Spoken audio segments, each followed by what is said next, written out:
I'm speaking to a guy yesterday and he says, you know what I learned from my betrayal? I learned that I can never trust a woman again and women can't be trusted, all emphatically and shaking his finger at me and everything. There are so many things wrong with that. Here's why.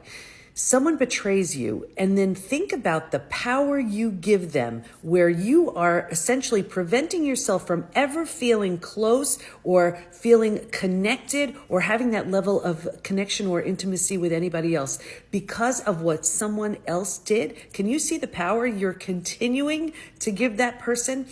Here's the thing. You want to use it as an opportunity to learn, grow, evolve. What will you not tolerate again? What were you settling for that this version of you would never settle for? What have you seen so clearly by that experience that this version of you would never do again? There are so many things to look at the experience and learn from, but to just close yourself off to any connection, intimacy, because you're refusing to trust someone again. Now, listen, I get it. I wrote the book, Trust Again.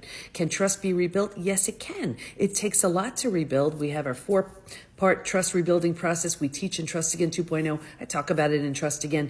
But the whole idea is, and the biggest point is, don't let someone's actions prevent you years, decades later from the love, the connection, and the intimacy you deserve. You're giving them way too much power.